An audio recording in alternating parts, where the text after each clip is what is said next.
quais foram os carros que nós mais gostamos de conduzir em 2025. Posso já dizer um carro que não coloquei na minha lista.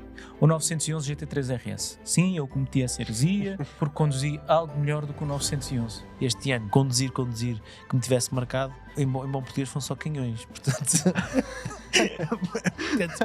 não tem outra. Se calhar, o mais modesto de todos é o Toyota Supra Final Edition. De modesto não tem nada. Não me digas que traz um diesel. 2.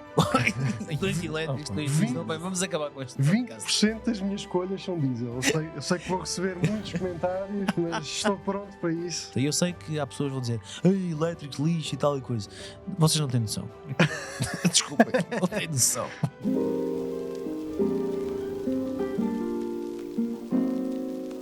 Estamos naquela altura do ano a desembrulhar presentes à volta da árvore de Natal nos próximos dias, mas antes de o fazermos, nós vamos-vos dar um presente antecipado. Vamos-vos dizer quais foram os carros que nós mais gostamos de conduzir em 2025. Passaram mais de 100 carros pelas nossas mãos este ano e temos alguns que ficaram na lista dos nossos preferidos. Vamos dar-vos 5 carros nos próximos minutos, neste Autorádio, cada um de nós que realmente nos marcaram. E depois algumas menções honrosas. Por isso, fiquem desse lado porque o Guilherme Costa, o Miguel Dias e também o Pedro Alves, que está a controlar este Autorádio na Regi, vão dar alguma informação sobre aquilo que se passou este ano, os carros que conduzimos, se calhar algum outro episódio que aconteceu ao volante destes modelos, mas vai ser uma conversa animada no Autorádio, um podcast da Razão Automóvel que tem o apoio do piscapisca.pt, onde muitos destes carros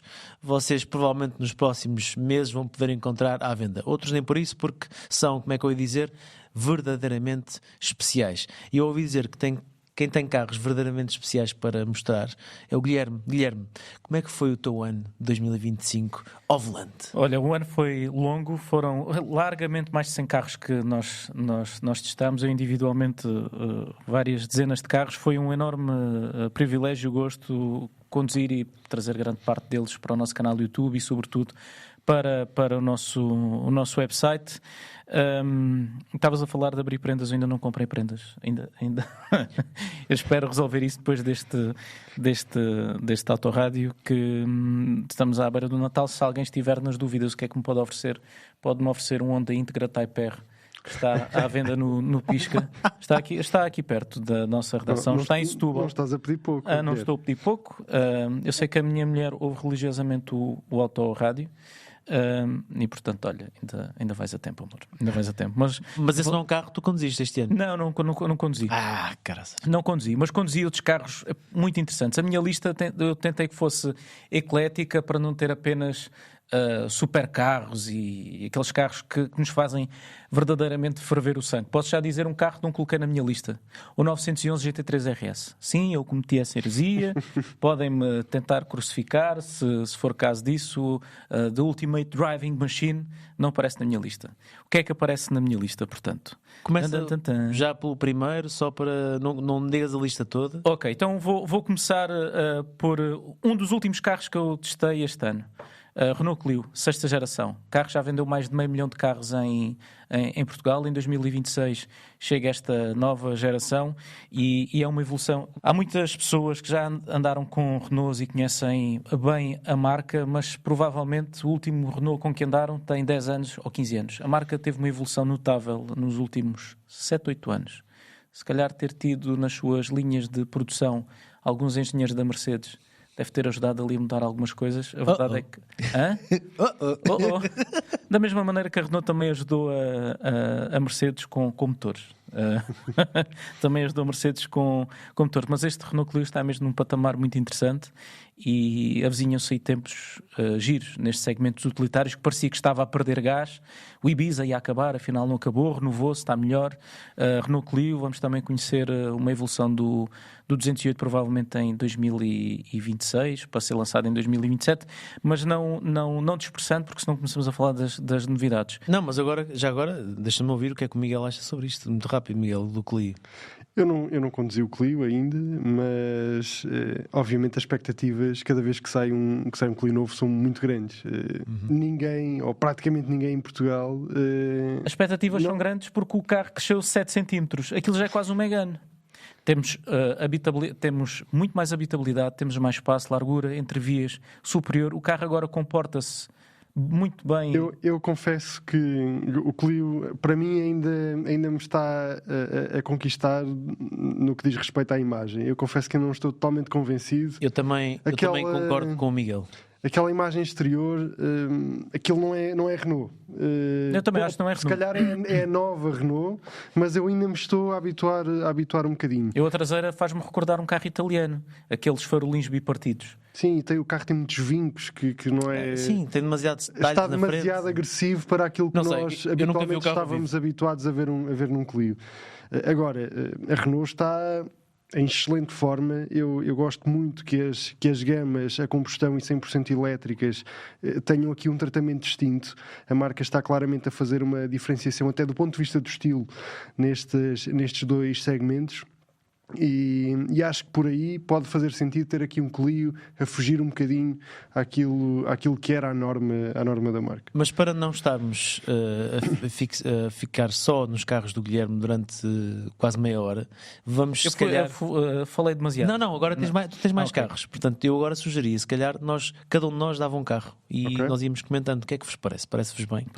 Parece-me bem, mas olha, antes de darmos o próximo carro, temos aqui O quê? uma coisa que chegou para ti. Tem o teu nome, pelo menos, aqui na etiqueta. O quê? Foi Mostra o lá. Pai Natal. O Pai Natal, mas eu não posso pedir presentes antes de Natal, isso está a azar.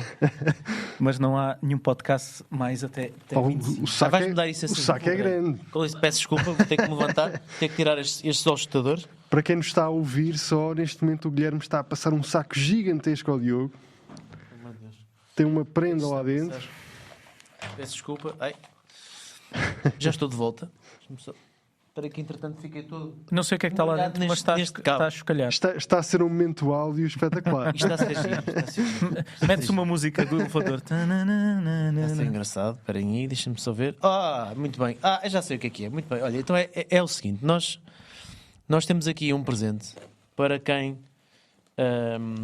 ainda não comprou nada neste Natal. É um Integra Type R. Não conduzi... Eu não conduzi este carro. Nunca.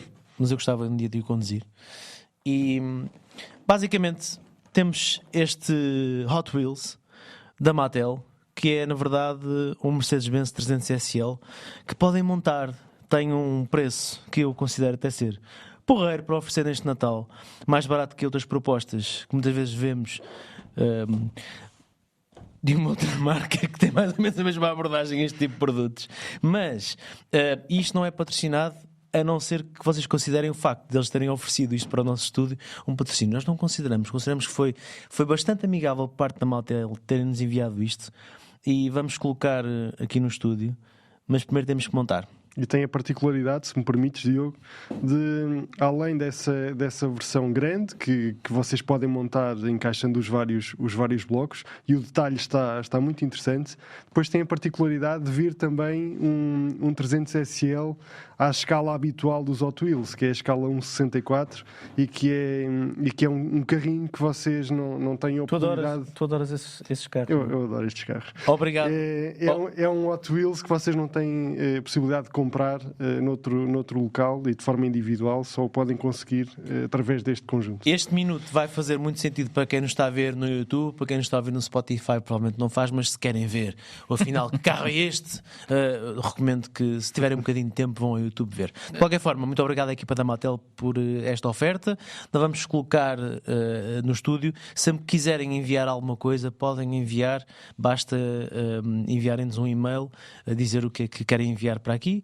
Naturalmente que, temos que analisar, faz sentido, mas neste caso é um carro, portanto faz todo sentido e vai para o nosso estúdio. Já vi o resto da coleção, por isso, Mattel, se quiserem enviar mais, estão à vontade. Nós, de coração, depois vamos ver como é que é para montar estes carros todos. E mais não foi o momento patrocinado. E depois não foi. Mas se fosse, mas pronto.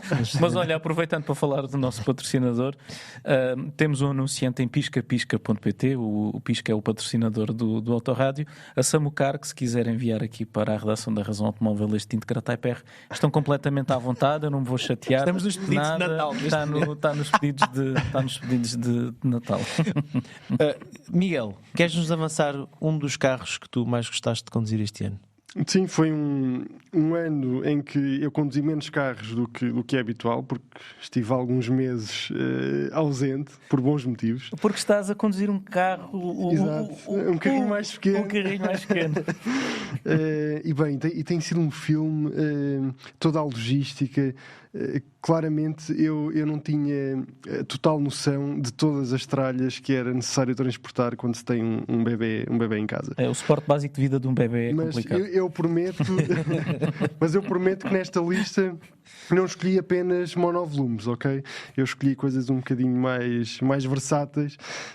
Então dá-nos o teu primeiro carro. E Diogo, vou começar por um dos últimos carros que eu conduzi este ano, que foi o Cupra Leon VZ Extreme, uma versão com 300 cavalos de potência, tração dianteira, com uma afinação desportiva como é habitual dentro das propostas da Cupra, e escolhi este carro por um motivo muito simples, é que para já é um carro sem qualquer tipo de eletrificação, e isso nos desportivos, nos dias que correm, já começa a não ser assim tão habitual, sobretudo nas propostas deste tipo. E depois porque, apesar de partilhar grande parte das soluções técnicas com o Volkswagen Golf GTI, esta é uma proposta que, a meu ver, está muito mais bem conseguida. Eu acho mesmo que neste momento, e eu sei que as propostas não são muitas, mas neste momento este é o único carro que eu acho que consegue dar troco ao Honda Civic Type R. Eu sei que isto é uma afirmação forte, mas... E vou fazer outra. Eu não posso rebater porque eu não conduzi esse carro. Já conduzi o Type R várias vezes e adoro. Esse carro nunca conduzi. Pronto, eu também já conduzi o Type R nova geração por 2 vezes. Uma delas em circuito. Mas este Cupra Leon, para mim, é o único carro que consegue aproximar-se do Honda. E digo mais, acho que este Cupra Leon está uns patamares acima do que está quer o Golf GTI, quer também o Golf R. Calma, Pedro, calma. Eu sei que estás aí na regi e já estás a soar por em momentos para te pôr em mute no microfone. Não, e isto... Para contexto, o Pedro Alves é fanático do Golf GTI. Mas Não o é Miguel só nunca fanático, conduziu é um Golf proprietário de GTI, a sério. Pedro GTI Alves. Está no bem. Miguel, desculpa, Guilherme, queres comentar a escolha do Miguel Dias? O que é que tu achas sobre isso? Eu quero conduzir para tirar as teimas, mas o Miguel é a pessoa com mais propriedade nesta mesa Está e eventualmente no parque de imprensa, neste momento em Portugal que Já está disponível para teste? Então temos que marcar isso. Temos que marcar, caramba. Temos que marcar, fica prometido, vamos marcar, vamos tirar isso a limpo. Vamos tirar isso a limpo, vamos tentar arranjar um circuito. Vai ser um carro que eu vou conduzir em 2026, então, vai ser esse Cupra. O carro parece-me que é uma proposta bem mais especial do que é um Golf GTI. Eu sei que continuo aqui a bater no Golf GTI, mas está tudo certo. A afinação da direção, afinação do acelerador. Gosto mesmo muito do que... Ou seja, aquela história de dizer que sou o mesmo carro, isso não... Não. Okay. Vamos continuar. Eu tenho uma lista de carros que também tem a mesma. Pronto, também são 5 carros. Vou começar.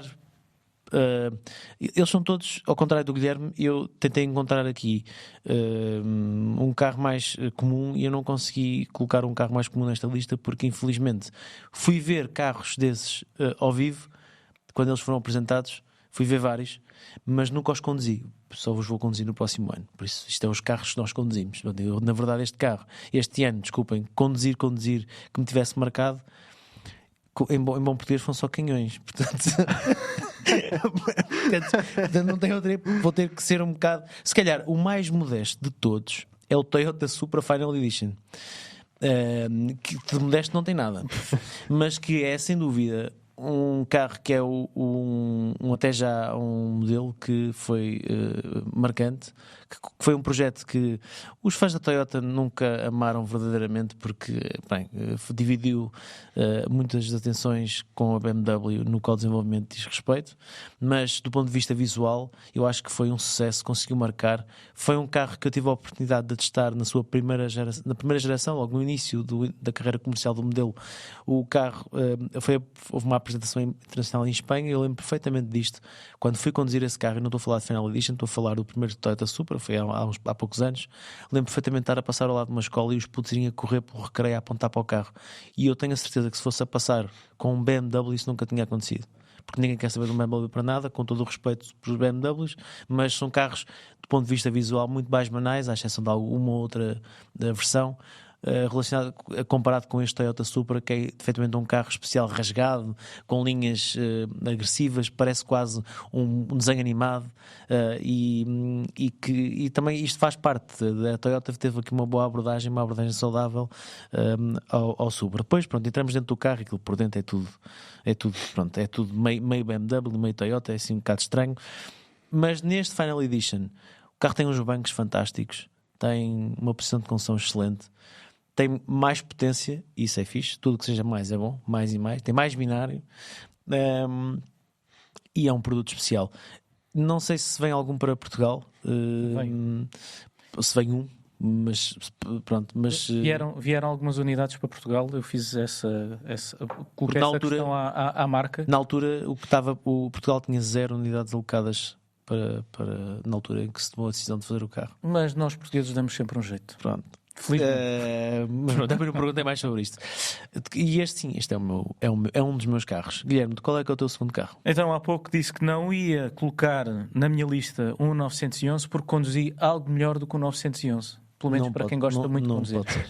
Conduzi um 718 GT4 RS. Aliás, tive a oportunidade de uma coisa que acontece poucas vezes, nós podermos entrar num carro e sair diretamente para um seu rival, seu concorrente. Estamos a falar de dois carros que têm exatamente o mesmo motor, mas quando falamos de desportivos, o motor, apesar de no 718 ser central, não é a peça central. A peça central é o prazer de condução, é o som, é o feedback do carro. E enquanto é uma marca, é uma máquina apontada para reduzir ao máximo os tempos em pista, o outro, que também é capaz de o fazer, é uma máquina que está pensada sobretudo para enaltecer todas as sensações de condução. Temos a admissão aqui ao pé dos nossos ouvidos, temos um escape completamente audível, temos um feeling de direção completamente límpido e o carro é magnífico de conduzir. Se é mais rápido que o GT3 RS, não é. Se é mais divertido, sem dúvida nenhuma, mas convido todos para passarem no nosso YouTube e partilharem esse dia novamente comigo. Eu não conduzi o GT3 RS, mas conduzi um GT4 RS na versão Spider. E é um carro soberbo. E foi este ano, curiosamente. E efetivamente, sim, é uma experiência brutal. 9.000 rotações com a admissão, aqui o carro a gritar. Bem, uma coisa louca. É uma coisa louca e não precisamos de ir muito depressa para termos um momento fantástico. Ainda que o carro seja capaz de ir muito depressa. Viva a vida um quarto de milha de cada vez. Quem é que disse isto? Quaisquer 400 metros é suficiente para nós tirarmos ali pum, pum, pum. E acabei de mencionar velocidade furiosa no nosso canal. O GT3 RS tem... eu não sei o que é que vocês acham... Pedro? Não sei o que é que vocês acham disto. O GT3 RS tem um aparato visual que eu confesso que não é muito a meu agrado. Eu entusiasmo muito mais com o GT3 do que com o GT3 RS. Se estivesse comprador... Se estivesse comprador, posso garantir-vos que não compraria um GT3 RS, que iria sempre escolher outro carro dentro da gama 911. O carro pode ser extremamente eficaz, pode fazer isso tudo, pode ser um carro de competição com matrículas. Não sei, parece-me too much. Eu tenho uma teoria que é o GT3 RS é um carro, uma proposta da Porsche para quem pode ter outros sabores na garagem. Ou seja, tens de ter outros carros para poder... Sim, não pode ser o teu único... Não pode ser o único. Caso carro. contrário, achas que aquilo vai ser tudo mais. E a beleza, às vezes, do 911 é esta. É poder ser um Karosh Evolution. Sim. Como diz o Pedro Silva, ser um Karosh Evolution e poder fazer tudo. Por isso, às vezes, ter um GT3 um bocadinho mais discreto... Nós qualquer dia temos que começar a pagar ao Pedro. Cada vez que mencionamos... Porque já mencionamos esta designação Karosh Evolution muitas vezes. Mas ele não se importa. Não se importa, de certeza. Miguel, queres avançar mais um carro? Sim, olha, vamos continuar na Porsche. uma proposta ligeiramente diferente, elétrica, o Mach-E 100% elétrico. O primeiro elétrico desta ronda, não é? Exatamente. Não vai ser o único. Não vai ser o único. Eu também tenho aqui um elétrico para a troca. Eu tenho mais outro para trazer, mas o primeiro tinha que ser este Porsche Macan. Foi um carro que a primeira vez que me cruzei com ele ainda foi sob a forma de uma versão pré-produção. Numa pista de teste onde acho que tu também estiveste, Diogo, com o Cayenne. E a minha primeira amostra com este Macan foi logo impactante, porque tive a oportunidade de andar à pendura na versão turbo, num circuito que a Porsche tem. E não queria acreditar naquilo que este SUV pesadão elétrico estava a conseguir fazer naquela pista. Depois, como se isto já não fosse suficiente, mesmo ao lado a Porsche tem um parque de diversões, não há outra maneira de o dizer, para os amantes do todo-terreno. É um sítio que foi uma antiga base militar, que a Porsche transformou numa pista de exercícios para testar todos os seus automóveis que têm aqui algum tipo de responsabilidades fora de estrada. E aquilo que eu vi o Macan fazer naquele dia, fiquei completamente impressionado, porque no espaço de 1 hora vi o carro a comportar-se como um super carro, basicamente em circuito, e depois a andar fora de estrada como nós nunca mais o vamos ver. Como se fosse um Jeep. Exato. E como lá está. Como nenhum cliente da Porsche faz. Acho que nenhum dos seus compradores alguma vez o vai utilizar. Cá em Portugal depois tive também a oportunidade de andar com uma versão um bocadinho menos ambiciosa. Andei com o Macan 4, que é a versão que a meu ver faz mais sentido comprar. E é um Porsche, apesar de ser elétrico. Eu já tinha dito isso quando conduzi o Taycan. A Porsche sabe o que está a fazer. Sabe fazer carros. Seja diesel, seja gasolina, seja híbrido, Aí a diesel. Tenho surpresas para vocês a esse nível. Não me digas que traz um diesel. 2. 2 elétricos, 2 diesel. Bem, vamos acabar com este podcast. 20% das minhas escolhas são diesel. Eu sei que vou receber muitos comentários, mas estou pronto para isso. Não, mas é justo. E olha, eu passei pela mesma experiência com o Cayenne elétrico, um carro brutal. Não conduzi, por isso não está na lista, mas aposto que no próximo ano, quando chegarmos ao final de 2026 e fizermos este flashback dos melhores carros que conduzimos, o Porsche Cayenne elétrico vai estar na minha lista. E eu sei que há pessoas que vão dizer elétricos, lixo e tal e coisa. Vocês não têm noção. Desculpem, não têm noção. Se vocês tivessem noção, vocês iam pensar bem antes de fazer esses comentários. E acreditem, nós aqui conduzimos muitos carros. Aliás, eu vou já falar-vos do segundo carro que mais me marcou. Foi o Maserati GT2 Stradale, que é um carro que tem um motor puramente a combustão, que é raríssimo. É quase um avistamento, não é um OVNI, porque não é um objeto voador, ainda que às vezes voe baixinho, mas é uma peça rara. Ainda que eu a esta lista traga 2 carros que aliás, na verdade trago 3, aliás, está 4 dos meus 5 carros, 4 só têm motor puramente a combustão. Portanto, eu não sei se isto é uma despedida, se é não sei o que é, eu nunca sei. Se isto é todos os anos faço este. Todos os anos nós despedimos dos carros de combustão e eles teimam em estar cá. Sempre. O Miguel traz dois diesel. Pois vão dizer que eu sou 2 dinossauros. Pois vão dizer que eu sou um velho do Restelo. Não são dinossauros. Já estive a olhar aqui para a lista. No outro dia tive essa pessoa a dizer-me que era um velho do Restelo e não sei o quê. Bem, tudo bem. Mas estás bem conservado. Muito obrigado. Bom, o Maserati GT2 Stradale, que é um carro excepcional, limitado a 914 unidades, que eu espero que a Maserati consiga vender todas, porque não é propriamente fácil. Ainda assim, tendo em conta que o carro é tão raro por ter esta configuração, parece-me que tem o que é necessário. O preço não é propriamente um dos melhores cartões de visita, e eu sei que nestes carros o preço às vezes parece ser algo que é irrelevante, mas depois olhamos para Porsche 911 GT3, até em alguns mercados, em Portugal não, porque em Portugal isto muda tudo por causa da fiscalidade, mas em alguns mercados é mais caro que o GT3 RS, e a verdade seja dita, é um carro excepcional, mas não está ao nível de um GT3 nem de um GT3 RS. No entanto, temos que colocar as coisas em perspectiva. Este Maserati, que do ponto de vista visual é super intimidatório, é muito fácil de conduzir, e também temos de dar crédito à Maserati, porque ao contrário da Porsche, a Porsche teve décadas para desenvolver os seus modelos RS e GT3 e estas famílias GT, que já têm mais de 25 anos, fora os RS que têm muito mais ainda. A Maserati é a primeira vez que faz um carro de volume baseado num carro de corrida, numa versão de competição. Até agora eram sempre modelos super mega exclusivos, de nicho, e os hipercarros noutros tempos, hoje em dia carros mais banais, como é o caso do...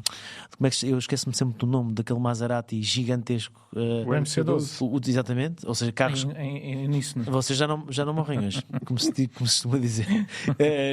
O Maserati MC12 Esse carro continua a ser lindíssimo. Sim, mas lá está, mas é uma coisa à parte. Sim, um carro claro, que depois vale milhões. é um unicórnio. Exato, sim. exatamente. Este carro é um carro mais de... Não vou dizer que é um carro de consumo, porque é um carro super caro, mas é um bocadinho mais democrático no que diz respeito ao acesso. Hiperdemocrático, são só cerca de 500 mil euros no mercado português, mas dá 914 para comprar, a partir dos 355 mil, 360, mas depois com opcionais aqui e ali, isto é o céu é o limite. Mas adorei conduzir o carro e eu gostava de o conduzir outra vez, a sério, mas agora tipo nem estradas melhores, porque andei ali na zona de Itália que aquilo, meu Deus, o circuito foi porreiro, mas as estradas eram uma As desgraça. estradas não foram muito amigáveis. Não, mas também é difícil. Estamos a falar de carros que para encontrarem no limite só em pista, porque nunca na vida Mas conseguem olha, encontrar limite em na estrada. pista, quero o teu vídeo com o GT2 Stradale, quero o vídeo do Guilherme com o 718 e o GT3. Pá, eu não conduzi esses carros, mas vendo os vossos vídeos, pá, foi quase como estar lá. E sobre outros carros, Acredita que não qual é que é a tua terceira escolha do ano? Olha, estavas a dizer que dificilmente vais conduzir novamente o GT2 Stradale. Eu de certeza que não vou conduzir novamente este carro, a menos que aconteça um milagre. O Alfa Romeo 33 Stradale, que é um irmão desse Maserati, partilha a plataforma, a monocoque, o motor também, parte desse motor Nettuno também encontramos aqui no Stradale, pelo menos uma base. Parte de todo. Há diferenças na cabeça do motor e a marca faz questão de dizer que não é a mesma coisa, apesar do resultado não final digo ser isto para diferente. desvalorizar o 33 Stradale, pelo contrário, acho que é um produto excepcional. É um produto excepcional e está um patamar acima. Quando estamos a falar deste carro, não estamos só a falar de prestações, de sensações, estamos também a falar de história. E transportar o nome 33 para a atualidade é sem menospreço pela Maserati, mas é uma responsabilidade adicional para a Alfa Romeo, porque estamos a falar de um monstro sagrado. Foi mais um vídeo que nós podemos trazer ao nosso canal do YouTube, foi nomeado para os International Motor Film Awards, foi um vídeo que mobilizou literalmente toda a equipa da Razão Automóvel para ser produzido. Vocês deram inputs fundamentais para o resultado ser aquele que foi. Foi um sonho de criança concretizado, porque em algum momento todos nós sonhamos com um carro italiano, normalmente pintado de vermelho, e acho que todas as crianças que estão aqui sentadas a esta mesa e que às vezes, apesar da idade, continuam a ser crianças, ficaram todas muito satisfeitas com tudo aquilo que aconteceu, e até me apetece dar-vos um abraço por isso. Sim senhor, no final disto vamos dar todos um abraço. Mas Miguel, o que é que achaste do tu já disseste o que é que achaste do 33 Stradale? O preço é porreiro, não é? Um carro tem um preço... 2 milhões de euros. Acho que neste tipo de carros, honestamente, o preço... Mas 2 milhões de pouco nada euros importa. não é um bocado. Ou seja, tipo, Não tendo em é. conta o que existe no mercado. Não é, tanto que as 33 unidades desapareceram. Sim, pois. Sim, ok. Estamos Eu é que penso nisso porque faço contas. Eu não... Admito que quem tem 2 milhões, certo? Mais coisa menos coisa, para pagar por um 33 Stradale, tenha outros carros semelhantes na garagem. Já tenho uma proposta igualmente especial da Koenigsegg, uma proposta igualmente especial da Pagani, da Ferrari e por aí fora.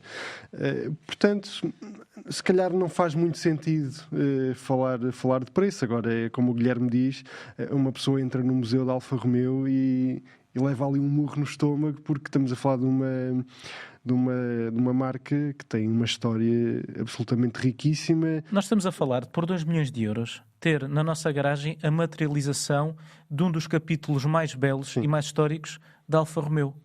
parece-me até barato. E é assim, Não, é que não estamos a falar de uma marca qualquer, estamos a falar de Alfa Romeo. E o carro é lindíssimo. Eu sei que isto nem sempre é fácil avaliar estilo e design, mas para mim o carro é lindíssimo. Eu vi o carro ao vivo a primeira vez no Salão de Bruxelas, aliás, olha, este ano, no início do ano. Agora vou lá outra vez em janeiro de 2026 ao Salão. Não sei se esse carro vai lá estar. E de facto, ao vivo, o carro é super impactante. Eu vi também o carro num salão em Paris e eu olhei para o carro e parecia-me inalcançável, inatingível. Eu nunca vou conduzir isto. E o carro é magnético. Quando recebemos o convite para conduzir o carro, eu nem queria acreditar, porque a última vez que saí um 33 foi há 60 anos. Isto não acontece todos os dias.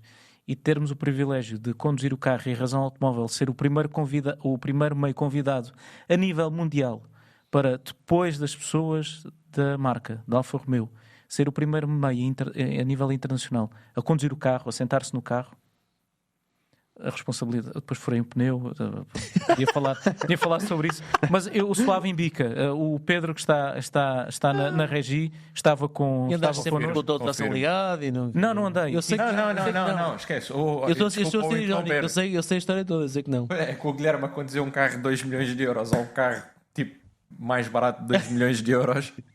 É para conduzir. Pronto, e bom. E sabe o que é que faz também? Houve partes que infelizmente não apareceram no vídeo que deram uns bons power slides, porque eu tinha o controle de tração desligado sem saber. Eu estava a conduzir.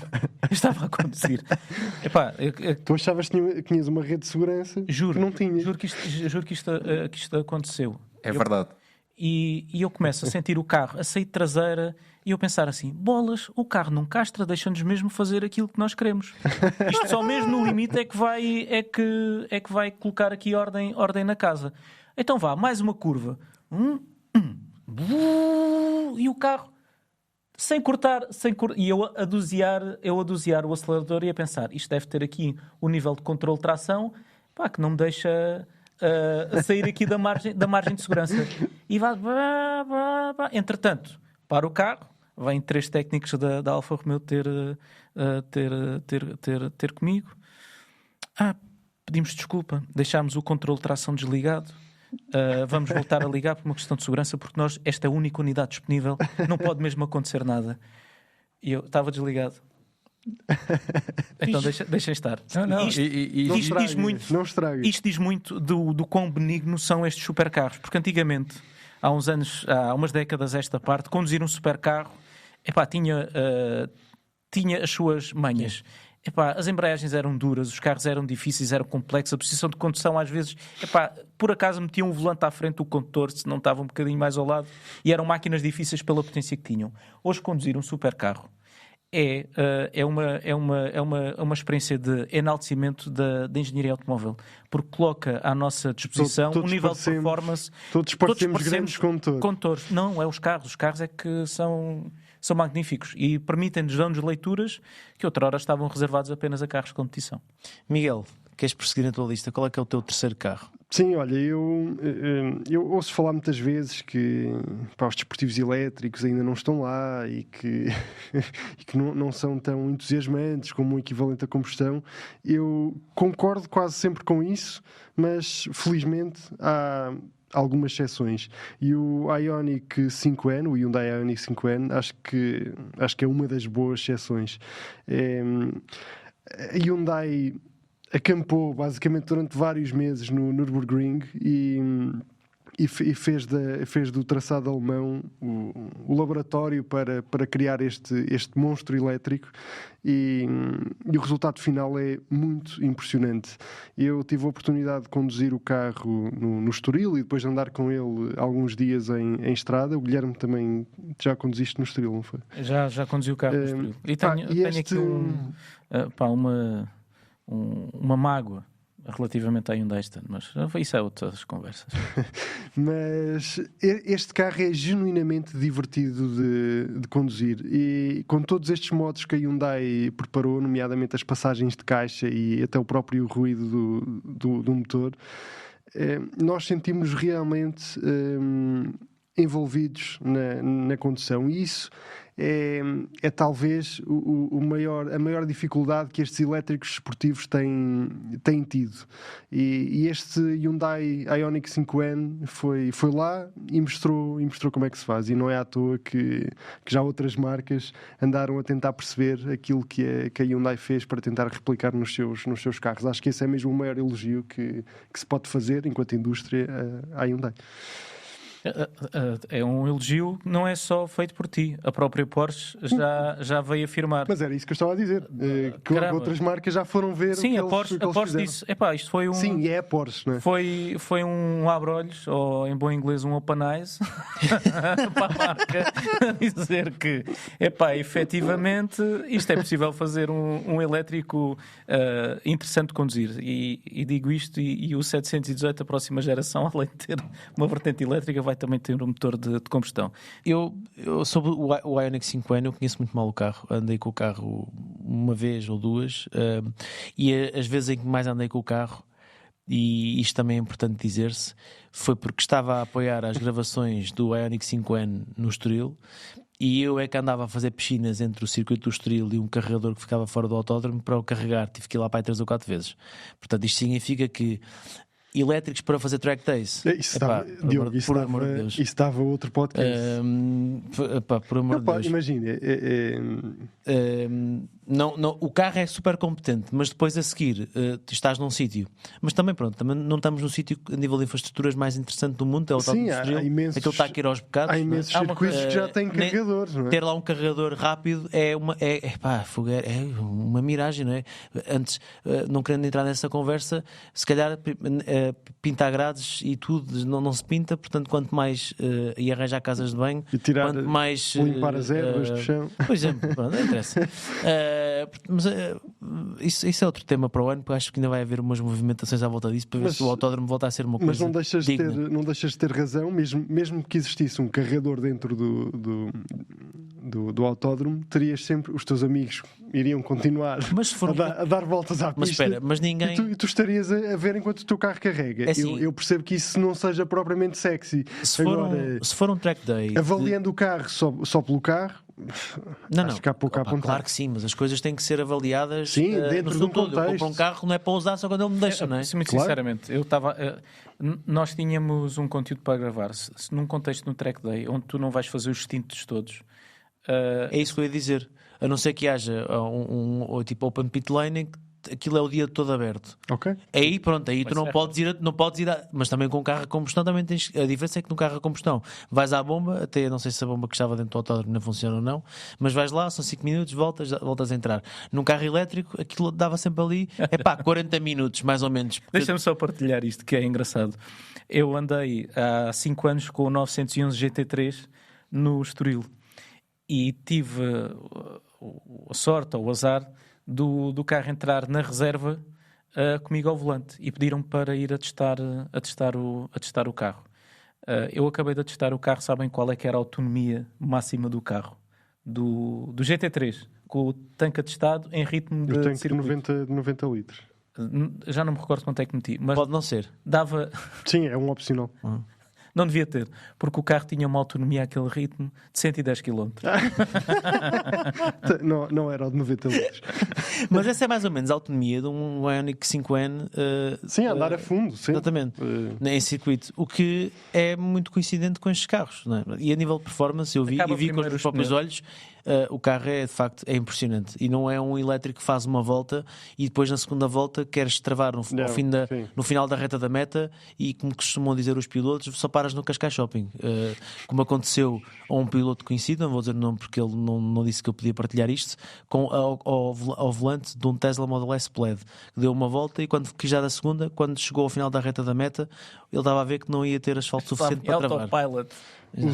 Os Plaid no início tiveram vários problemas com travões. Depois saiu inclusive isso é um tema para outro... uma atualização para isso. Isso é um tema para outro podcast. A Xiaomi também teve esse problema. Isso é verdade. Por acaso foi um dos carros que eu conduzi em 2025, foi um Xiaomi. Eu acho que fui o único português a conduzir um Xiaomi este ano. Português Exatamente. Menos que alguém mas se não tenha- está na minha lista, Menos que alguém se curiosamente. tenha montado num robô aspirador.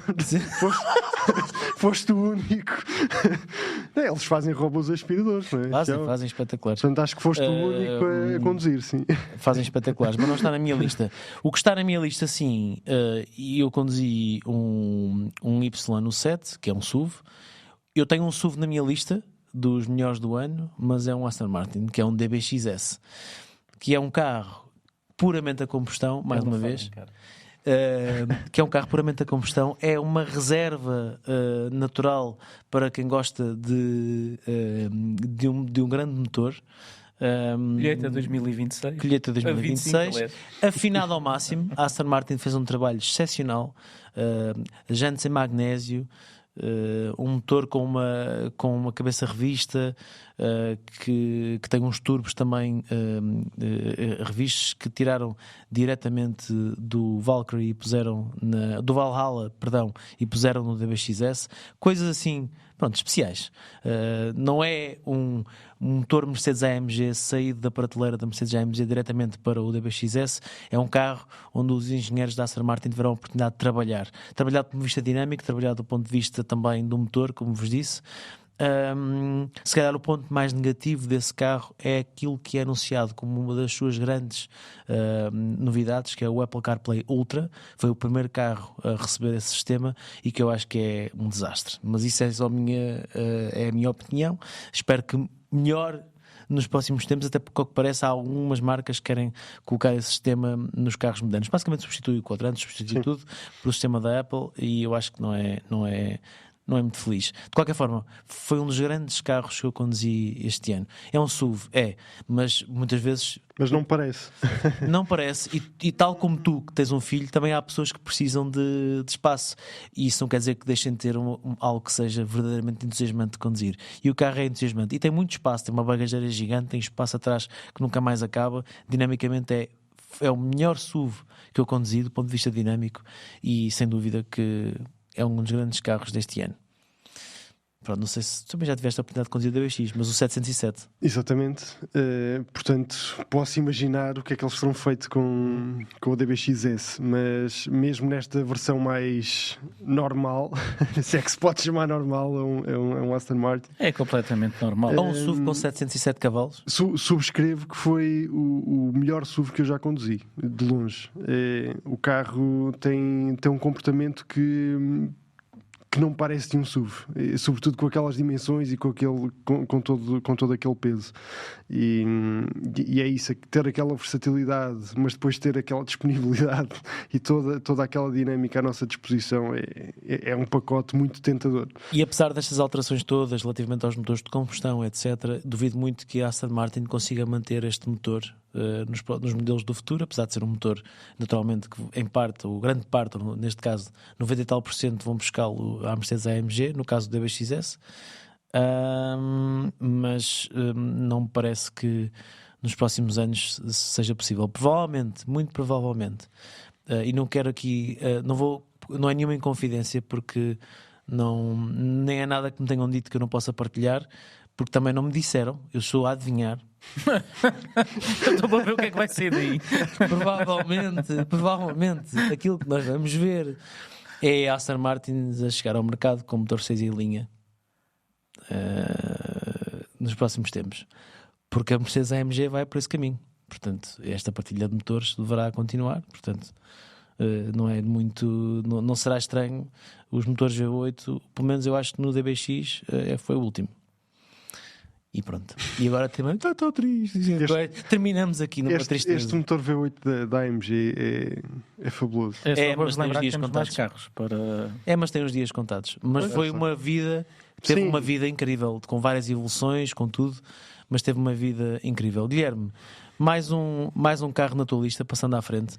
Olha, O teu quarto carro, estamos a chegar ao o final. Hein? o meu quarto carro, tu quase me fazes mudar aqui um bocadinho o sentido da minha escolha, porque recordei-me de um carro espetacular, também SUV, também com motor valentão V8 à série, que foi o Range Rover SV. Um carro que eu disse que tinha problema de identidade, porque é um SUV, mas identifica-se com um supercarro. E anda como um supercarro e quase curva como um supercarro, na medida daquilo que é possível, num SUV de 2 toneladas. Também tem os mesmos truques, jantes em magnésio, uma suspensão pensada e desenvolvida do Nordschleife. Há vídeo no nosso canal do YouTube, não teve muitas visualizações, teve cerca de 21 mil visualizações, mas convido-os a passar por lá, porque eu tive a oportunidade de conduzir este carro no âmbito dos German Car Awards, no qual eu faço parte dos jurados. Tive cerca de 1h30 para andar com o carro. E o vídeo não é mais longo porque eu passei demasiado tempo a divertir-me com o carro. O Pedro estava, acho que foi o Pedro Alves que estava comigo, não, foi o Pedro, foi outro Pedro. foi o Pedro Contreiras, e eu recordo-me deste episódio que estava acompanhado porque ficou um bocadinho enjoado. O carro chega a levantar a roda no ar. É impressionante, impressionante.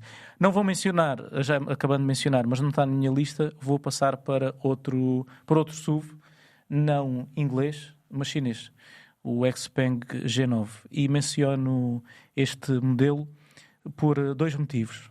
Aliás, 3 motivos, não há 2 sem 3. Em primeiro lugar, porque é o carro elétrico com o carregamento mais rápido à venda em Portugal. E isto é uma demonstração tecnológica bastante interessante por parte desta marca de origem chinesa. Em segundo lugar, porque é um carro bem construído e com ótimo equipamento face àquilo que custa, cerca de 70 mil euros. Temos um SUV com mais 500 cavalos, tração às 4 rodas, suspensões pneumáticas, bancos aquecidos, ventilados e com massagem, por um valor muito simpático e ainda para mais, consegue carregar muito rápido, mais rápido do que a maioria dos carregadores disponíveis em Portugal, e que eu tive a oportunidade de testar no carregador mais rápido da Europa, que fica onde? Fica na Noruega? Não. Fica na Alemanha? Não. Fica em França? Também não. Fica no Seixal. Pois é. O Seixal está-se a tornar o centro da Europa. A redação da Razão Automóvel fica no Conselho do Seixal. O carregador mais rápido da Europa fica no Conselho do Seixal. E a Auto Europa só não fica no Conselho do Seixal porque fica no Conselho de Palmela, mas é limítrofe. E exatamente, isto, é por pouco. É por pouco. Portanto, para quem dizia que a margem sul é um deserto, não é? Mas olha, se fosse um deserto, o carro que eu vou trazer a seguir iria dar-se lindamente por cá. O 911 Dakar. Não. Não, mas Toyota Land Cruiser. Olha. Isto foi a passagem mais seamless de um tema para o outro, adorei. Muito bom. Toyota Land Cruiser, nova geração de um dos todo-terreno mais icónicos de sempre. É o meu primeiro carro diesel desta lista. Tem um 2.8 diesel com 204 cavalos. E este carro, quando o estamos a conduzir, transmite-me aquilo que eu acho que nós queremos sentir quando estamos a conduzir um todo-terreno, que é: eu com este carro podia ir até ao fim do mundo. E quando alguém gasta 100 mil euros ou perto disso num carro deste tipo, eu acho que honestamente não há melhor sensação que se queira ter ao volante de um Jeep. A não ser que vivas em Portugal e aí gastas 150 mil. Exatamente. Porque, pronto... Eu estava a dar o preço de Espanha. Lá está. Os limites entre Seixal e Palmela, entre Portugal e Espanha, há muitas diferenças. Eu por momentos esqueci-me da fiscalidade portuguesa. Inventaram aquela história que é as fronteiras. O carro, e então, quando passas a fronteira, muda. O carro em Espanha custa menos de 100 mil euros ou 100 mil euros. Cá custa 152. O nosso país não gosta desses carros. O nosso país, quer dizer, os nossos governantes. Mas olha, eu gosto bastante. Pois eu acredito que sim. Bons consumos, excelente construção, passa por cima de tudo, é confortável, é espaçoso, é à prova de tudo. Adorei o Land Cruiser. Eu conduzi o carro na Escócia, num cenário também espetacular. Saias ou não? Não cheguei a usar ceia, mas Mas só faltou isso. Mas Bebeste whisky. usei uma vi whisky, muito bom, por sinal. Depois de conduzir, claro. Depois de conduzir. E como é óbvio, não é? Até porque fiz questão de dizer enquanto estava a fazer o conteúdo e é Quando mesmo estava a verdade. conduzir. Eu não bebi nada para fazer este conteúdo. Eu lembro-me de tudo como se não tivesse bebido nada. Mas eu gostei bastante do carro. E sem dúvida que o pior dele é o preço. Mas não querendo aqui começar a baixar o preço dos carros, o meu quarto carro não é propriamente também o mais barato desta lista. Aliás, eu tenho o meu quarto e o meu quinto carro, que eu vou, por razões relacionadas com a marca, com o modelo, e não estando estes dois carros no mesmo ano, nem sendo eles contemporâneos, eu vou juntá-los naqueles que foram. Não foi eu não tive o melhor carro de 2025, eu tive os dois melhores carros de 2025.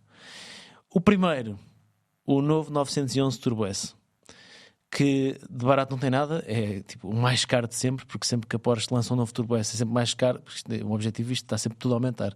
Aumenta a potência, diminui os tempos por volta, aumenta tudo e mais alguma coisa, inclusivamente o preço. Foi um dos melhores carros que eu tive a oportunidade de conduzir em 2025, um carro que eu conduzi em Ascari, que é desde logo posso-vos dizer, nunca tinha lá estado. Aquilo é uma reserva natural para quem tem muito dinheiro disponível e quer um circuito para se entreter, que é o que o proprietário do circuito faz quando nós não estávamos a conduzir, com os Porsches que a Porsche tinha lá colocado, e ele ia para a pista com o seu McLaren só para ver se a pista estava limpa. Pronto, estava ali a passar um dia porreiro. Vida complicada. Isto são outras. Isto não tem. Isto de facto. São outras paradas.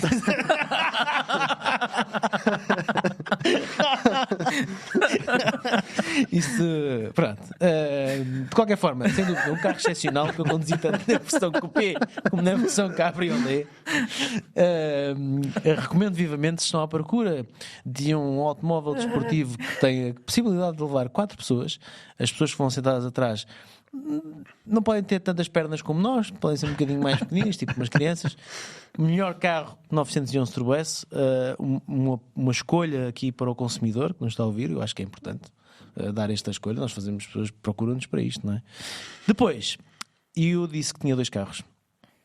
E o segundo melhor carro que eu conduzi este ano, não tendo este em primeiro ou este em segundo, estes são os dois ao mesmo nível, foi o 911 SPC. O que é isto? Isto é um clássico, um 911 clássico, um resto mod, feito em Portugal pela Sport Class, que tive a oportunidade de conduzir pela primeira vez este ano. Levei o carro ao caramulo e depois fiz outra coisa ainda mais incrível que não estava à espera. Juntamente com a Sport Class, meti o carro num avião, fui levá-lo para o Brasil, porque a Sport Class vai começar a vender estes carros no Brasil. E por isso é uma empresa portuguesa a fazer um projeto de Resto Mod que já vai na sua 8ª unidade a ser construída em Portugal, e isto significa que parece que há um mercado de pessoas que estão dispostas a pagar mais de 500 mil euros por um produto de sonho, que no caso deste ainda é um carro de primeira série. Este SPC, que até houve um vídeo publicado no nosso canal de YouTube, e não é um dos primeiros, porque os mais recentes que já estão a ser construídos, que nós vamos ter a oportunidade de testar, já tem uma carroceria, painéis em fibra de carbono, Shotgun. motor, estão a fazer agora uma versão com motor 4 litros. Shotgun também, Guilherme. Estão a fazer agora uma versão com motor 4 litros, e eu acredito que é um projeto português que tem muito valor, com tecnologia que também foi desenvolvida em Portugal, nomeadamente ao nível do software para controlar o escape. O carro tem um escape ativo, que abre e fecha, que foi todo construído em Portugal, em parceria com uma empresa portuguesa. Desenvolveu o software. Para ativar é com um botão da época, e isto é um detalhe soberbo. Tem uma coisa porreira, que é estes produtos de Resto Mod que estão no mercado neste momento, todos nós conhecemos os Singer.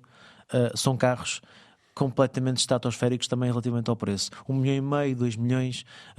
Isto é muito mais inatingível do que um carro de 500 mil euros, onde a base de pessoas disponíveis para comprar um carro deste é maior. Naturalmente continuam a ser produtos muito caros, mas há um certo desprendimento na forma como se pode usar um carro destes, que é um carro que se nota que é muito fiel às suas origens. Se houver um problema, bateu com uma porta, etc., não há problema, a Sport Class arranja, em qualquer lado é possível arranjar o carro, pintar, etc. Ou seja, é aquela a sensação de carro pronto para conduzir, seja para ir a um track day, seja para ir para uma estrada, seja para ir fazer uma grande viagem. Eu levei o carro para o Caramulo e voltei e correu tudo bem. E foi uma experiência fantástica. Recomendo que vejam um vídeo. Por isso, sim, estes são os meus 5 carros. Eu vou recapitular para quem esteve a ouvir até agora. Vamos com cerca de 40 e poucos minutos de podcast. Toyota Super Final Edition, Maserati GT2 Stradale, Aston Martin DBX, Porsche 911 Turbo S 2026 e um 911 SPC, neste caso especificamente o número 3. A terceira unidade foi produzida. Guilherme, queres acrescentar alguma menção honrosa aos teus 5 carros? Tu também Não, tens 5 carros fortíssimos. ainda me falta o quinto carro, mas antes de ir para o quinto carro ainda temos um pois bocadinho. falta o quinto carro. Ainda temos Eu já aqui vou depois meus 5 algum tempo a dizer que seguramente deu um gosto especial conduzires esse SPC, porque foi um projeto que viste nascer, assististe ao desenvolvimento desse carro, e essa parte é fundamental neste projeto da Sport Class. Ser um carro que não é para ser uma dama de garagem, ser um carro que é para ser conduzido. O pressuposto do carro é: peguem no carro, utilizem. Estragou, volta a reparar. E é diferente isto acontecer num carro de 2 milhões de euros ou acontecer num carro de meio milhão, que já está pensado para ser utilizado. E é a melhor homenagem que a Sport Class pode fazer a Américo Nunes. Sim. 9 vezes campeão nacional de ralis e que corria com os carros que andavam no seu cotidiano. E voltar a acontecer em 2025 aquilo que aconteceu na década de 70 e de 80, que era carros ready to race, utilizava-se para correr durante a para o semana, trabalho durante para correr ao domingo. ao correr ao domingo. Epá, eu acho que é uma homenagem lindíssima, e seguramente nós vamos ter a oportunidade de acompanhar mais capítulos deste projeto português que se está a internacionalizar mais vezes. Continuando a falar de um projeto português, o meu quinto carro é o Volkswagen T-Roc, produzido na Auto Europa. Não, isto não é um provincianismo. Pronto, olha, estás a mencionar o T-Roc porque é produzido em Palmela. Sim, é importante para a economia nacional, mas poderia não ser importante enquanto produto. A verdade é que e o próprio mercado diz, é dos carros mais vendidos na Europa, é o carro da Volkswagen mais vendido na Europa, e é uma grande evolução face à geração que nós conhecíamos atualmente. O carro está melhor em termos de eficiência dos motores, em termos de qualidade de construção, em termos de comportamento, isolamento acústico. É uma melhoria. Nota-se que a Volkswagen não quis correr o risco de falhar com este carro. Teve de ser tudo colocado no melhor patamar que a Volkswagen conseguia, e foi por isso que foi buscar toda a tecnologia que nós conhecemos de segmentos superiores. Volkswagen Passat, Volkswagen Tiguan, e trouxe tudo para um T-Roc. Com a parte interessante, que é, apesar de todo este incremento, deixar de ter um motor de 1000 cm3 e passar apenas a ter 1.5 TSI, o preço na versão base, não sendo simpático, porque questões fiscais, mantém-se similar à versão que agora sofre funções. 33 mil euros. Portanto, tiro o chapéu à Volkswagen por o produto que conseguiu produzir, e olha, vai acontecer aqui ao nosso lado, e foi uma agradável surpresa. Também posso dizer quais os carros menos gostei de conduzir, mas... Qual é que é o teu quinto carro, Miguel? Olha, o meu quinto carro é o Audi A6 Avant, especificamente a versão TDI. Provocatória. Carros elétricos é carros diesel. Não, eu já escrevi sobre isso este ano. Eu acho que os diesel não estão mortos ainda. Acho que ainda há aqui um lugar para os carros diesel e para um determinado tipo de utilização. Eu acho que esta continua a ser uma tecnologia válida, ainda para mais porque no caso aqui desta nova geração da A6, este motor diesel de 2 litros e 4 cilindros com 204 cavalos surge associado a um sistema mild hybrid que lhe dá aqui um bocadinho mais de disponibilidade nas acelerações e mesmo num diesel com 400 Nm de binário é bom termos aqui mais uns pozinhos, e depois obviamente também ajuda a descer um bocadinho os consumos, até porque nos permite em cidade a velocidades muito baixas, naturalmente, mas permite-nos ter aqui este boost elétrico sempre à nossa disposição. Mas não é só por isto que eu destaco o A6 AVA, porque curiosamente este até foi um carro que teve um nascimento algo complicado, porque inicialmente ia se chamar A7. A Audi andou aqui um bocadinho de costas voltadas. Parece que várias pessoas dentro da Audi andaram aqui de costas voltadas, porque ninguém se entendia relativamente aos nomes.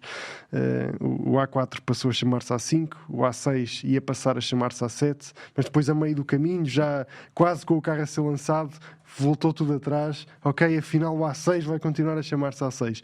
Isto foi um bocadinho confuso para nós, imagino que tenha sido ainda mais para as pessoas que estão desse lado e que são quem compra automóveis, mas a verdade é que o produto é excepcional. A nova Audi A6 AVA estreia uma plataforma totalmente nova, dedicada apenas a carros com motor de combustão. O A6 e-tron 100% elétrico tem uma plataforma completamente diferente. Estes dois carros foram separados à nascença e é por isso que, a meu ver, eles são tão interessantes, cada um no seu segmento, mas são dois carros que eu acho que de certa maneira estão à altura daquilo que um nome histórico como A6 pedia.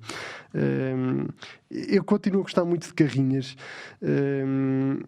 Entendo a febre dos SUV. Eu próprio tenho um SUV e percebo porque é que as pessoas gostam tanto deles.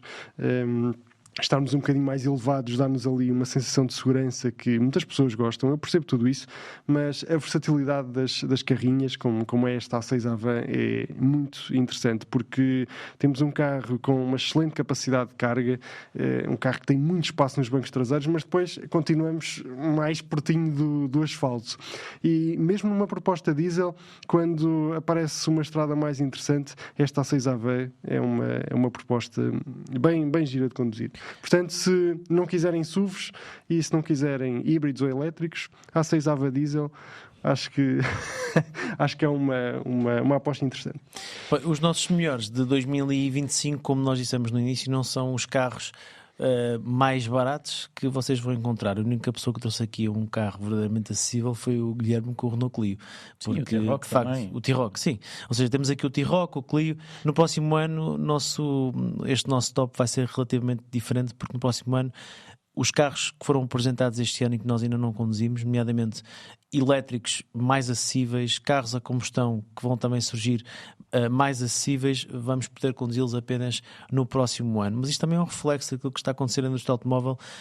Estão a chegar ao mercado carros cada vez mais baratos, com fortes argumentos e que, bem, vão dar que falar. De qualquer forma, não sei se tem alguma menção honrosa para fazer, mas eu tenho uma menção honrosa para fazer a um carro que eu só conduzi este ano. Vocês já todos tinham conduzido, eu nunca tinha conduzido este carro.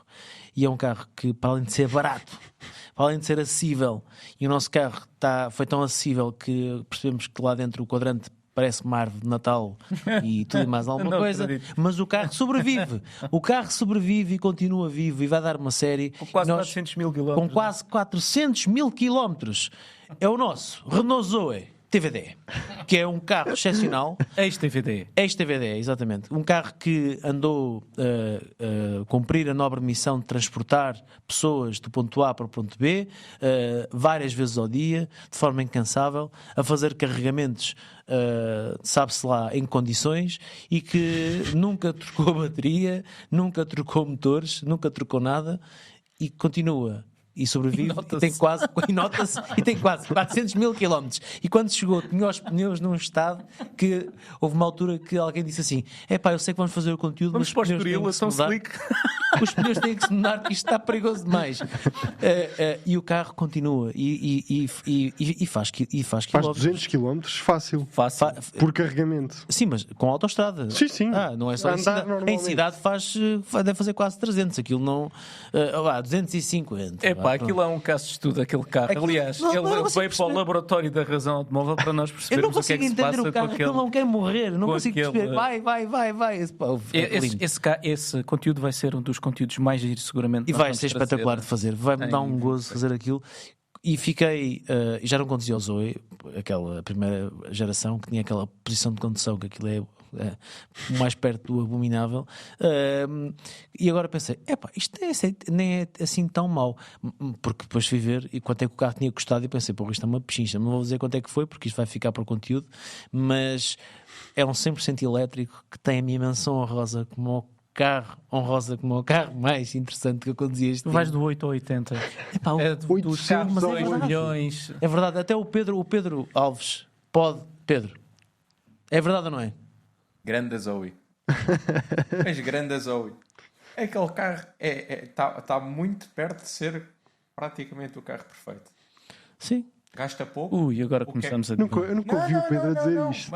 Mas é bom humor mesmo. Isto deve ser Quanto mais para. andar de Zoe, pelo menos adiantado da gastar hora. com gasolina, mais gasolina tenho para gastar no meu carro. Que é para isto que se deve ter um elétrico para o dia a dia. O meu X30 tem feito isso e por isso é que comprei este ano um sorvedor de gasolina. Mas não vou falar sobre isso. Mais menções honrosas. Vamos a isso? Eu posso. Diz-me ele. Eu posso falar no prelude. Acho que é justo. Aí, O 2200 o VTI. pré-lude. Acho que o carro tem. O desportivo não é todo... Acho que o carro O tem. desportivo que não é desportivo. O carro tem dois problemas. Eu gostei bastante do carro, mas o carro tem dois problemas. O primeiro problema é o preço. Ainda não está fechado o preço para Portugal, mas. Espera aí, deixa-me só. Sim, Ok, já podes dizer. Deixa-me só preparar. Quanto é que vai custar o carro? Como eu disse, o carro ainda não tem preço, mas o carro não vai custar menos de 60, 65 mil euros. Este. Pá, posso continuar? Pode. É o que é, não é? Este é o grande problema do carro. O segundo problema do carro é um tema de expectativa, porque se alguém for conduzir o novo Prelude à espera de encontrar um desportivo, vai certamente ficar um bocadinho desiludido. Mas espera, é pelo menos algum gigante tecnológico, inovador, como era o primeiro Prelude? Ou seja, tinha ali alguma inovação de se destacar? Não. Okay. Não, A tua menção rosa, gostaste da cor do carro? Não, calma, já lá vou chegar. O carro é um GT muito competente. O carro é extremamente confortável. É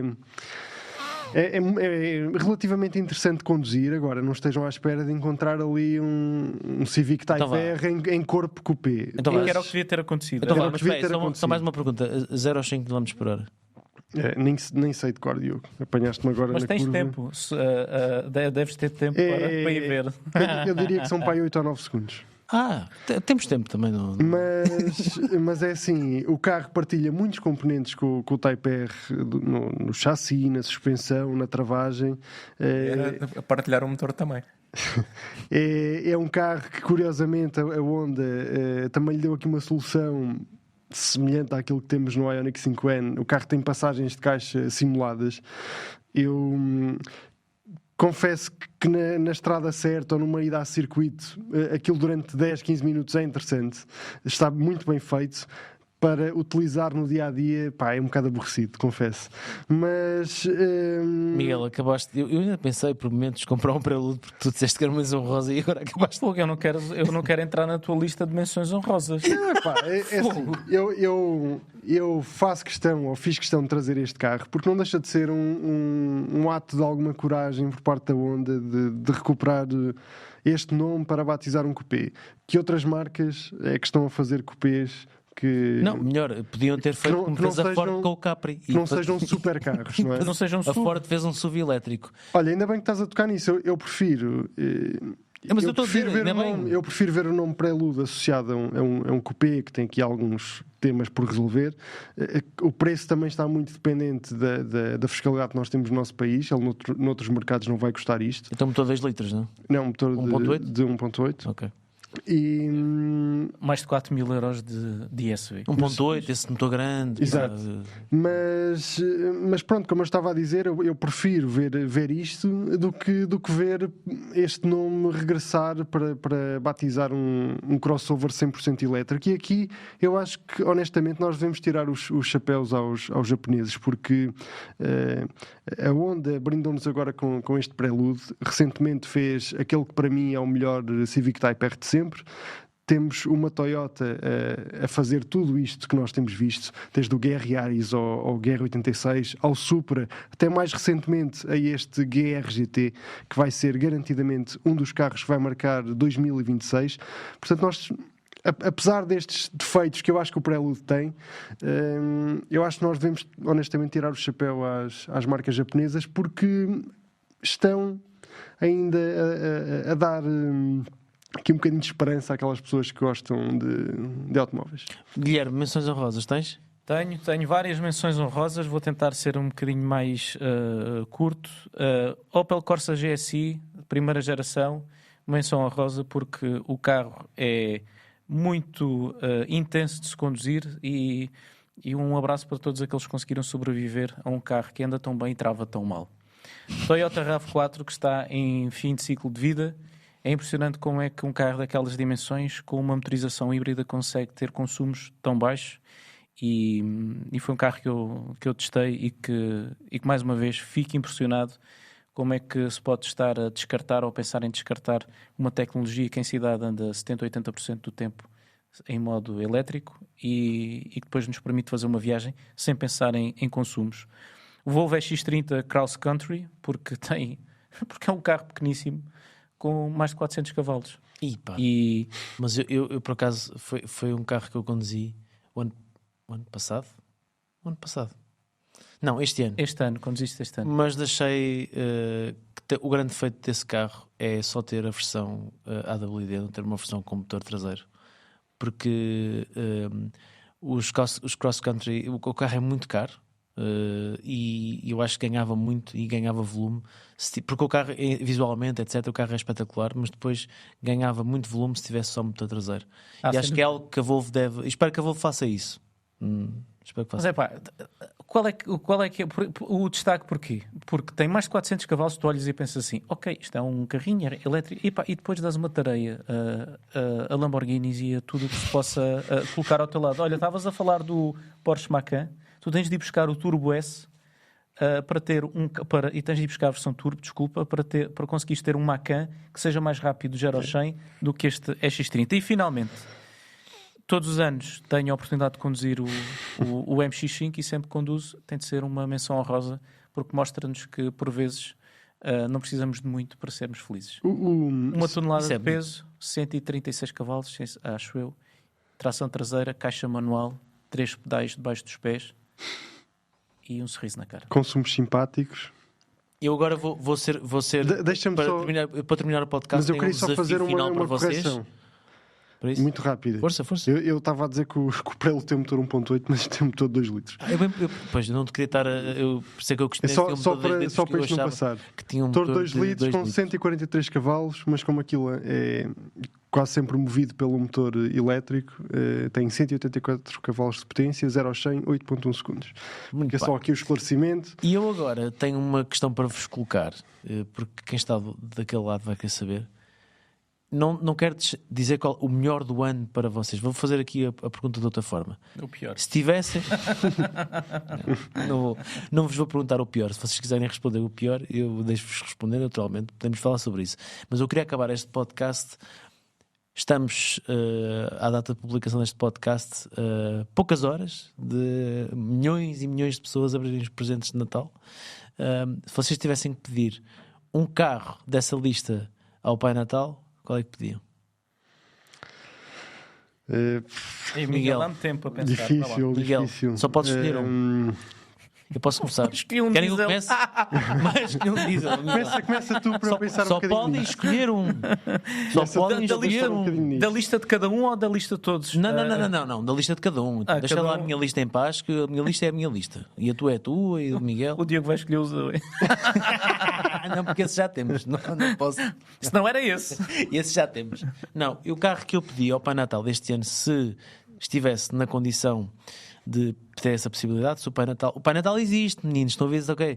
Mas se o carro que eu pedi ao Pai Natal, temos de ter cuidado, não sabemos quem é que está a ouvir isto. O carro que eu pedi ao Pai Natal era o 911 SPC. E eu vou-vos dizer porquê. Por causa de tudo o que o Guilherme disse, porque é um projeto que nós acompanhamos, naturalmente, porque é um materializar de um percurso notável de uma pequena empresa portuguesa e da visão do André Nunes, que é o filho de Jorge Nunes, que tem o seu avô, que é o Américo Nunes, que está ali. O livro atrás. Está ali o livro. Para quem não sabe, desde o primeiro Autorádio está ali um livro que é um livro sobre a vida de Américo Nunes, um livro que foi, até podemos referir isto um pouco, foi um livro que, não é a primeira vez que falamos sobre isto, mas acho que nos inícios do Autorádio chegamos a comentar isto. É um livro que foi escrito pelo Ricardo Grilo, que é um jornalista automóvel reputadíssimo, um abraço para ele, que sabe mais sobre a história no dedo mindinho do que nós no corpo todo, e que é um livro excepcional, que já não é possível comprar, naturalmente, mas que é um livro que honra a história do Américo Nunes, que foi um piloto, que foi o pai do Jorge Nunes e também o avô do André Nunes. Naturalmente que a Sport Class fez isto em memória do Américo Nunes, ainda que o Américo Nunes não tenha tido uma relação com a Sport Class, porque a Sport Class foi fundada pelo Jorge Nunes e depois agora é um negócio que o André irá certamente manter no futuro. Mas é um produto que é o resultado de décadas da dedicação de uma família a uma marca, que tem traços históricos, é feito em Portugal, contou com imensas empresas portuguesas para ajudar no seu desenvolvimento, com algumas empresas também europeias, e eu, se tivesse que pedir ao Pai Natal, era esse carro. Porquê? Porque é intemporal, respeita a história, tem um pouco de presente e de futuro, e acho que daqui a 30 ou 40 anos vai continuar a ter todo este charme e toda esta exclusividade que tem aos dias de hoje. Por isso eu pediria esse carro. Foi sem dúvida o carro que eu conduzi este ano que mais me marcou, e para o ano, logo em janeiro, André, não te esqueças. Eu espero conduzir o carro outra vez. Então, olha, eu também já estou em condições de responder Toyota Land Cruiser. Dos 5 carros que eu escolhi, era claramente o que eu gostava de encontrar debaixo da minha árvore. Ia ser difícil, porque a minha árvore não é assim tão grande. Mas é um carro que eu adoro. É um carro que é bom a fazer tudo aquilo a que se propõe. Em Portugal tem um preço que não faz qualquer sentido. A verdade é essa. Mas também é o Pai Natal que paga, não és tu? Exato, mas eu também não estou na posição de pagar aquilo que a Sport Class, com todo o respeito, pede pelo SPC, porque não tenho possibilidade de o fazer. Mas se o Pai Natal quiser pagar por mim, pronto. E olha, o Land Cruiser era um carro ótimo para o Pai Natal usar, inclusive. Guilherme, qual é que seria o carro que tu pedirias ao Pai Natal? Olha, eu acho que vocês estão com azar porque vocês não se portaram muito bem este ano. Oh. Mas enquanto vocês estavam a fazer as vossas menções honrosas não vais escolher o Clio, decidir, não vou escolher o Clio. Estava aqui a congeminar uma maneira de conseguir. Não dá a volta. Isto é um carro, Guilherme. Então, mas deixa-me. Eu estive aqui a engendrar um plano. E qual é que foi o meu plano? Acompanhem-me. Peço ao Pai Natal o Alfa Romeo 33 Stradale. Vendo. E compro um SPC e um 718 GT4 RS. E depois, para andar no cotidiano, compro um Porsche 911. Ok. Ok, mas, e ainda me sobra mas isso não pode ser. Desculpa, não pode ser. Não. Tens de escolher um carro. Tenho de escolher um carro. Então vai ter de ser o Alfa Romeo 33 Stradale, porque estamos a falar de Natal, estamos a falar de sonhos, e este foi um sonho realizado. Muito bem. E com isto foi poético. Foi poético. E com esta poesia toda, chegamos ao fim do Autorádio, neste especial de Natal, com os nossos 5 carros de 2025 e com algumas menções honrosas, e depois o carro que nós pediríamos ao Pai Natal, que na verdade é praticamente o nosso melhor carro do ano. Espero que tenham gostado de partilhar este quase mais de 1h20 de Autorádio comigo. Eu gostei muito de estar aqui convosco num registro mais leve do que estar a falar sobre impostos e coisas que não têm piada nenhuma. Coisas para pagar, mas coisas giras que nós vamos a falar. Foi carros. E espero encontrar-vos nesta mesa no próximo ano, porque este é o último Autorádio deste ano. E depois temos encontro marcado em janeiro para o primeiro do ano, onde eu não vou estar, mas onde vocês vão estar muito bem entregues com aqueles que também têm feito parte deste Autorádio, um podcast com o apoio do piscapisca.pt, que não só este ano, mas também no último ano foi várias vezes um dos podcasts mais ouvidos pelos portugueses, sendo no top de podcasts do Spotify e em Apple Podcasts, mas é desde o seu lançamento o podcast Auto mais ouvido em Portugal, e esse foi o melhor presente de Natal que vocês nos puderam dar este ano, a vocês que estão aí desse lado, que nos acompanham durante todo o ano no Autorádio. E também a razãoautomóvel.com, o website de automóveis mais lido em 2025 em Portugal. Muito obrigado a vocês também. Pedro, um abraço, espero que também tenhas um bom presente no sapatinho. E até à próxima.